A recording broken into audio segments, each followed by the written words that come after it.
जय मित्रांनो, नमस्कार मैत्रिणींनो. बघा, आज ठाण्याचं ग्राउंड होतं. विद्यार्थिनींनी अपडेट दिली तिथल्या आपल्या विद्यार्थिनींनी की सर अशा अशा पद्धतीने ठाण्याच्या ग्राउंडची आजची प्रोसिजर होती. चला म्हटलं, माझ्या मैत्रिणींचे कॉल येत आहेत की सर आजचा ठाण्याचा व्हिडिओ टाकावर, कशा पद्धतीने ग्राउंड झालेलं विद्यार्थिनीचं पहिल्या बॅचचं. लक्ष द्या विद्यार्थी मैत्रिणींनो, ग्राउंड एकदम भारी आहे, बेस्ट आहे. मार्क पण कसे आले तुम्ही थंबनेलला बघितलंच असेल. 178 टोटल झाली पहिल्या बॅचच्या विद्यार्थिनीची. 178 म्हणजे पहिल्या बॅचला नव्हती, दुसऱ्या बॅचचे विद्यार्थी होते, तिने 80 ग्राउंड घेतलेले आणि पहिल्या बॅचला विद्यार्थ्यांनी 60 या पद्धतीने टोटल मार्क घेतले ग्राउंडला. आणि दुसऱ्या बॅचला काही 70 पण आहेत आणि काही एक मुलगी 80 पण आहे, 80 मार्क.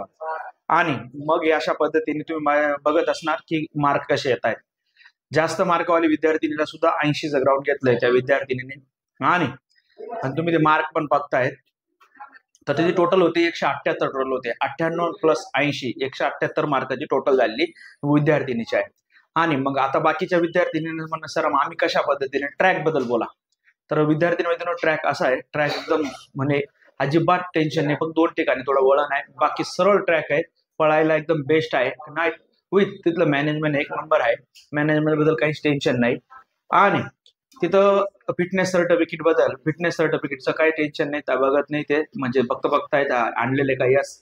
म्हणून तुम्ही बिंदास राहा. 20 जानेवारीचा असू द्या, त्याच्यानंतर 21 जानेवारीचा असू द्या, तर बिंदास चालणार आहे फिटनेस सर्टिफिकेट, त्याच्याबद्दल काही वाद नाही. आणि तिथं राहायची सोय जवळपास नाही, तुम्ही थोडंसं लांबच आहे, ती राहायची सोय पण तुम्ही स्वतःच्या ह्याच्याने करून घ्या.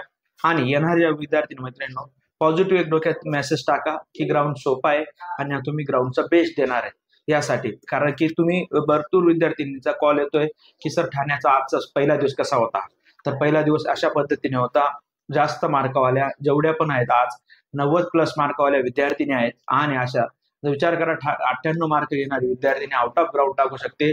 तर या बाकीच्या ज्या 80 82 84 मार्क जरी असतील, त्या विद्यार्थिनी पण आउट ऑफ ग्राउंड घेऊन चांगले टोटल करू शकतात.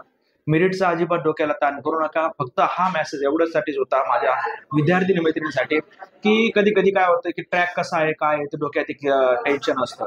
तर ट्रॅक एकदम बेस्ट आहे, आउट ऑफ ग्राउंड घेताय तुम्ही पण एकदम बिंदास जा आणि आउट ऑफ ग्राउंड घेण्याचाच प्रयत्न करा. प्रॅक्टिस बेस्ट आहे तुमच्यावाली. अजून काही माहिती असली तर नक्कीच तुम्हाला कळवणार आहे कशा पद्धतीने काय. आणि घड्याळ सर्वात पहिले, घड्याळ अलाउड आहे का, तर घड्याळ अलाउड नाही तिथं ठाण्याला. म्हणजे काही ठिकाणी घड्याळ वापरू देत आहेत, काही ठिकाणी घड्याळ वापरू देत नाही, पण इथे घड्याळ वापरू देत नाही म्हणजे सकाळच्या बॅचला. आणि तुम्हाला व्यवस्थित तर मॅनेजमेंट एकदम बेस्ट चालू आहे, म्हणून हे पण तुमचे कन्सेप्ट क्लिअर झाले असेल की घड्याळ वापरू देत नाही. होईल जर एखादी विद्यार्थिनी, एखाद विद्यार्थिनी घड्याळ चोरून नपून घेऊन पण जात असेल, तर असं नाही म्हणू शकत की त्यांना घड्याळ वापरू देत आहे. म्हणजे ती जी रिस्क आहे ती तिच्या रिस्कनुसार ती वापरू शकते किंवा तुमच्या रिस्कनुसार वापरू शकते, पण तिथे त्यांनी कंपल्सरी घड्याळ काढलेलं आहे. अशा पद्धतीने तुम्हाला माझ्या प्रियमित्रांचं अपडेट द्यायची होती. अजून डिटेल माहिती घेऊन माझ्या परिवारापर्यंत, RS फॅमिलीपर्यंत मी पोहोचवणार आहे. जर कोण नवीन असेल तर माहिती आवडत असेल तर फॉलो करा. आणि तुम्हाला प्रत्येक गोष्टीची अपडेट देत असतो जेणेकरून माझ्या विद्यार्थिनी मैत्रिणींना थोडीशी मदत होईल, की जेणेकरून पुढच्या येणाऱ्या. आणि ठाण्यापासून फक्त 30 रुपये भाडं घेत आहेत, हे पण लक्ष द्या.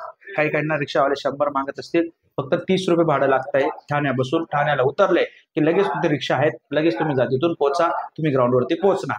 म्हणजे तुम्ही 15 मिनिटात 10-15 मिनिटात ग्राउंडवरती पोहोचणार. अजून काही माहिती लागत असेल तर खाली कमेंट करा, नक्कीच तुम्हाला मी त्या कमेंटचा रिप्लाय देईल. आणि माझ्या विद्यार्थिनी मैत्रिणींना जेवढी मदत होईल तेवढी मदत करण्याचा प्रयत्न करेन. भेटू पुढच्या व्हिडिओमध्ये मैत्रिणींनो. जय हिंद.